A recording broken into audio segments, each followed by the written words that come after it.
Are you living in a tolerable level of unhappiness? Welcome to Change the Conversation with the Hopefulist. My name is Wendy McClure, and it's time we had a conversation about living in a patriarchy and how that affects our lives. Together, we can make a difference and change the conversation. Welcome back. I thank you for being here, and I appreciate you tuning in. So, a tolerable level of unhappiness, that is what we're going to be talking about today. How different do you think your life could be or could have been if you weren't encouraged to constantly make excuses for your husband and even your male children? Like, being told, that men never listen, and don't you think he's doing the best that he can? Boys will be boys. Oh, that's just locker room talk. He needs to relax at the end of a day.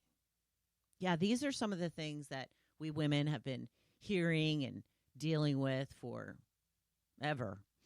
So if you ever want to see a perfect example of patriarchy set in motion, of someone living it day in and day out, you should watch the show Everybody Loves Raymond. I actually love this show. It's so hysterical, but this is the perfect example of a patriarchal world and all that she has to deal with. And it's honestly just example after example of passive aggressiveness, of not being able to weaponized incompetence. That's the word I was looking for. Just you name it, that show has it in it. But I remember this particular episode where the wife, Deborah, had gotten her hair cut, and she said to the three kids, "Do you think Daddy will notice if I got my hair cut?" And the kids are like, no. And she's like, "All right, let's bet." And they're like, we take that he's not going to notice. And she's like, "Oh, that's what I was going to take." So when he comes home, they're all in the kitchen, and she's like kind of like flouncing her hair around, like trying to get him to notice that something's different with her hair. And it comes out that she had made this bet with the kids that he wouldn't notice. And he starts to get upset. And he's like, "So you're like making fun of me behind my back with the kids?" And she's like, "Well, no, I'm not making fun of you. It's just," she's like, "What other things do you bet with the kids on?" And she's like, like when you call and say that you're on your way home, we'll bet how long it actually takes you to get home and stuff like that. And he's getting more and more upset. He's like, "You can't do that. You're making me look like an idiot in the kids' eyes." And she's like, "No, this is all in fun," or whatever. And so, later he says that to the kids, "Your mom's on their way home. How long do you think it'll take before she starts yelling?" And the kids are like, "What?"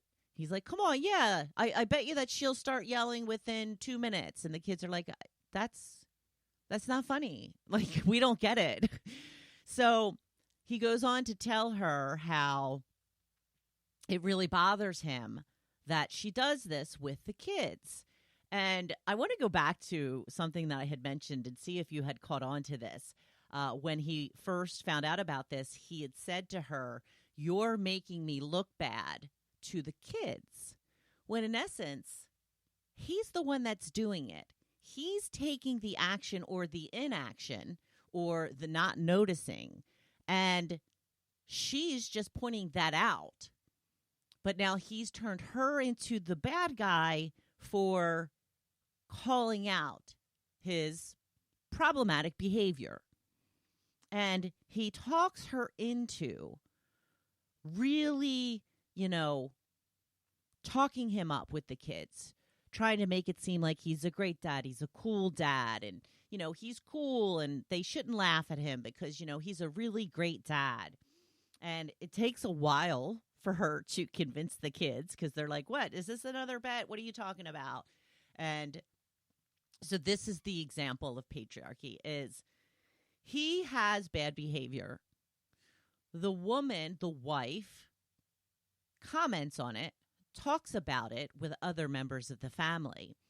He gets upset and blames her for how he's being viewed with the kids, how their view of him is being slanted because she's pointing it out. Why shouldn't she point it out? It's the truth. So this is an example of how women have not only had to tolerate men's bad behavior forever, but excuse it. They have to excuse it and then try and make them out to be something that they're really not. That's what this shows. So that in itself is an issue. But I don't think that a lot of people have thought about it in that context. And I go back to, again, that one sentence. You're making me look bad to the kids. No, you're making you look bad to the kids by not noticing things, by saying you're going to on your way home when you're clearly not. And not only are we just expected to accept these things, but now we're in trouble for speaking them out loud. We're not allowed to say how we feel. That's what it comes down to. So I came across an interesting study. It's research by a behavioral scientist that suggests that unmarried and childless women are the happiest population subgroup. And I found these to be pretty interesting. Paul Dolan, who is a professor of behavioral science at the London School of Economics, he was talking about some of the topics he covered in his book, Happy Ever After, Escaping the Myth of the Perfect Life. Definitely sounds like a book I want to get. They explored how traditional symbols of success do not necessarily correlate with happiness levels. Now, I've heard this before. You get a raise, when you get a new job, when you buy a new house, a new car, you think that your happiness levels are going to go off the chart. And they don't normally get as high as you think they are. And then they kind of, settle in much quicker than you think they will be. But these correlated high happiness levels are including higher education, marriage, and children. Dolan highlighted how his research suggests that unmarried women are happier than their married counterparts. He also said that they live longer and have better health. This is not news. We've heard this before. But this was the interesting part of the study to me. Married people do come out as the happiest subgroup, but only when their partner is in the room during the interview. Their recorded happiness levels drop significantly when the partner is not present. Again, a tolerable level of unhappiness. That is what women are expected to live in. Of course, we know men do benefit from marriage. Men take more risk, they earn more money, and they live longer. She, on the other hand, has to put up with all of that, and she dies sooner than if she had never married. So here are some of the things that are being stipulated when it comes to these studies. And, I've always been told to take studies with a grain of salt. You have to look at who's conducting the study and what parameters they use and all of this kind of stuff. But the most interesting part to me was that all of the women said they were very happy with their relationship status and all when their spouse was in the room. But when the spouse leaves the room, they have a completely different rating. They have completely different information about their level of happiness. And it makes sense. It makes complete and total sense. So what do we need to do is start stripping away the stigma of being a single woman. And women are already going against the grain when it comes to this stigma. Many women are choosing to not date. They're choosing to stay single. Now, I don't think that most women truly want to be single for their whole lives. This is just my opinion. I think that most women do want to meet a nice guy, settle in, and have a long relationship, to live with somebody, to grow old with somebody. I think that's what women want. But they're tired of the BS. That they're tired of having to be the one to take all of the hits while men just get to do whatever they want. And they're being berated for that choice. And this is the part that always sticks out the most to me. These women who are saying, I'm just going to stay single, they aren't asking men to change. They aren't standing up and saying, men, you need to do the inner emotional work to meet us on our level, which is exactly what they need to do. And they won't anytime in the near future. Some are, most are not. But instead of trying to force it on men, they're just saying, fine, stay in that mindset. Stay where you are. I'm just opting out. That is not what I choose. That is not how I want to live my life. And they're still being demonized for not wanting to be in a relationship. Again, we're not asking anything. We're not asking men to change. We're not asking for conditions to change. They're not asking for anything when they say, I'm just not going to date. But what we are doing is bucking the societal norm when we make that normal.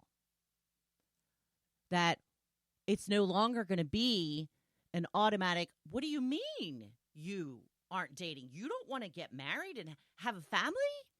Like, that is the worst thing in the world. That's what I was brought up to believe. That was the worst thing in the world, to not get married and have children. And the women of today are saying, yeah, you got that right. Yeah. I'm not going to grow up and get married and have children if this is the way that I'm expected to live. So they're being demonized, again, for not asking for anything, for just opting out. They're not even trying to make changes. They're just saying, no, I don't agree. This is not what I want. And all they want is to be left alone. But they're not. They're being demonized, villainized, and all because they just want to live alone with 7 cats and drink their wine.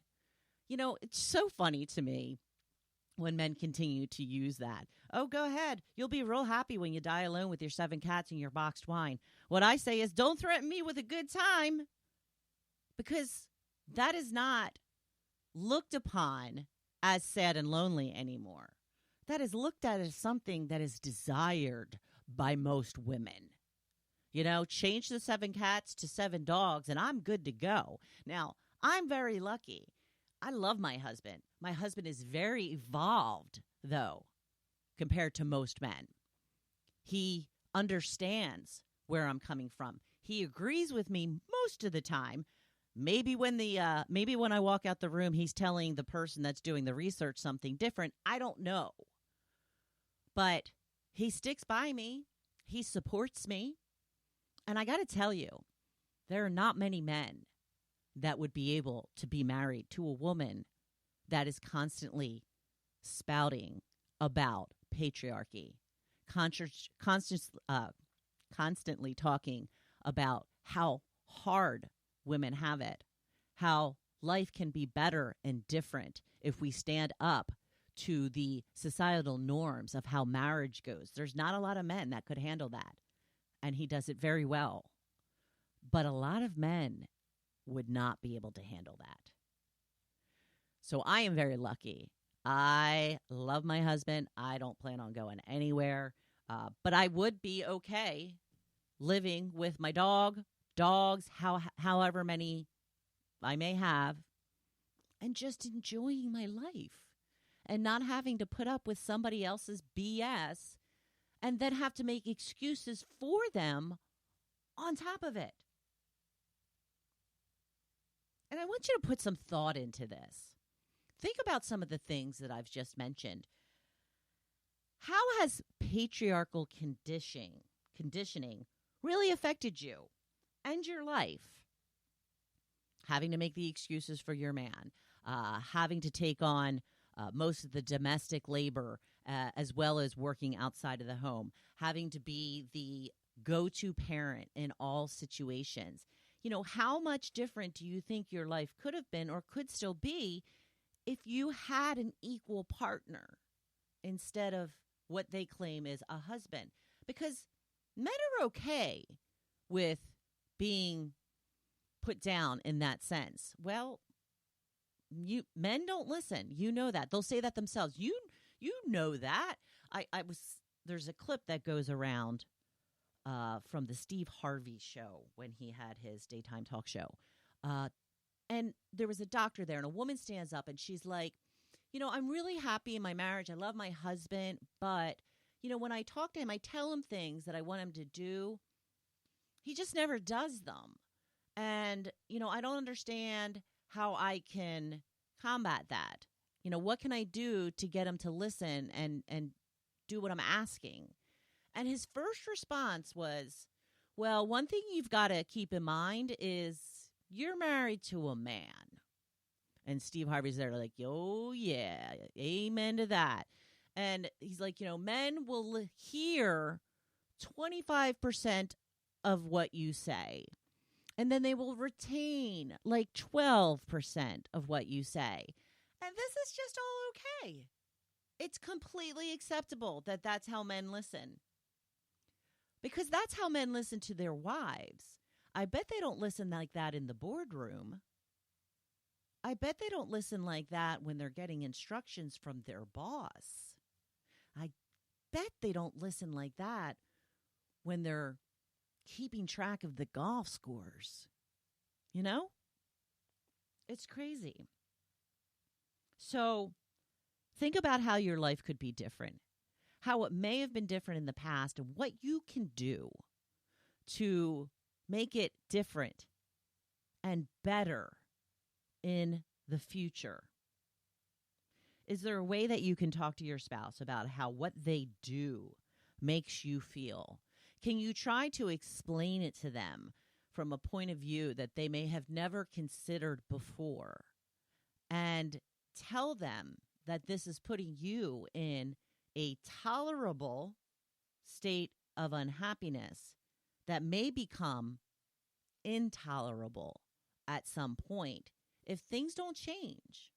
And again, I always come back to, because I know many women are going to say, yeah, there's no way my husband's going to go for that. There is no way that I can change things now and he's going to be okay with it. So does that mean that your husband doesn't care about your lifestyle, that he doesn't care about your standard of living, that he doesn't care how you feel about your life, that you're unhappy with the way that your life is? Because that's very telling. It's very telling. And again, I'll use my own husband as an example. I woke up this morning, it was about 15 minutes before his alarm was about to go off for him to get up and go to work. And I had to go to the bathroom. Now, the dog, she's very old. She's 17. She often gets us up through the night to go to the bathroom. So we're always kind of thinking, oh, is she going to wake us up tonight? Is she going to wake us up tonight? She didn't wake us up. I woke up. I had to go to the bathroom. I get up to go to the bathroom, and I had planned to go right back to bed and get some sleep. So meanwhile, my husband starts getting out of bed. He grabs the dog, and I saw that he left the door open to the bedroom until he saw me getting back into bed.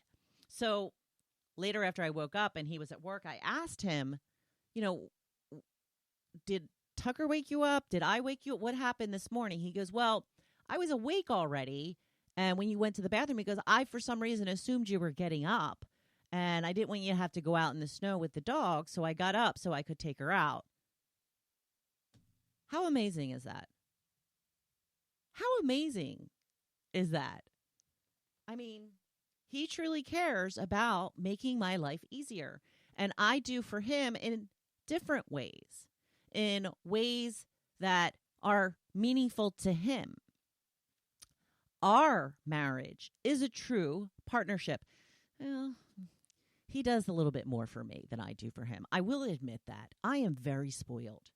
But, you know, he's done it now, so he's just got to keep doing it. But like I said, I have a very sensitive, a very giving husband who is extremely evolved. So when I hear people say that their husband won't care, that their life conditions are affecting their state of mind, that their level of happiness is low, it's unfathomable to me. I mean, I understand it. I get it. But it's just not the way it's supposed to be.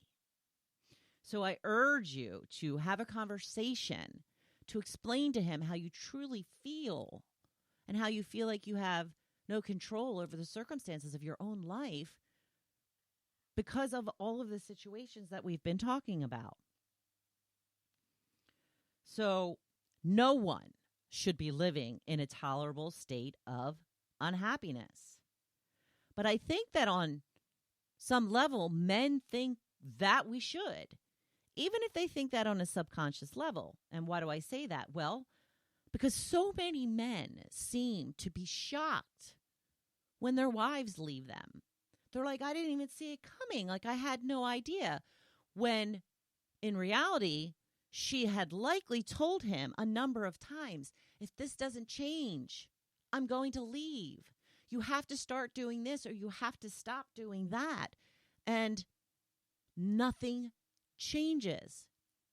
And they warn again, and nothing changes. Because on a subconscious level, they don't think that they're ever going to leave. And so they probably genuinely are surprised when it happens until it is pointed out to them, how many times did she ask you to do this or to stop doing that? How many times do you think it was? Then you really can't be surprised at the outcome here. Men have always been encouraged to do what's best for them. And I think it's time that we do the same. And that's what I want to help you with. I am offering empowerment coaching. It is very detailed. It is going to help you discover your true, authentic self. And it's going to help you make the best decisions for your life going forward. It is at least a 4-week program. It can be longer depending on the level of coaching that you choose to engage in. But I really want women to stand up in their own power and start asking for what they need. To know that it's okay to speak up and to speak out about how you feel about things, about everything. That is your right as a human being. And we will tear that fear away. We will start slowly, a little step, and then another little step, and then another little step, and then pretty soon you're going to be just like me. You're going to be running your mouth off at every chance you get. Okay, you won't be as bad as me, but come on. We want you to be able to ask for what you want and to feel worthy of having what you want. And that is what I can help you with. So please check out the website, Hopefulist.com, and hopefully we can get started very, very soon. Meantime, I want you to go out there and be badass. And I'm right here cheering you on. Thank you for joining me in this conversation. Together, we are better. Please visit my website at hopefulist.com and remember to hit that subscribe or follow button.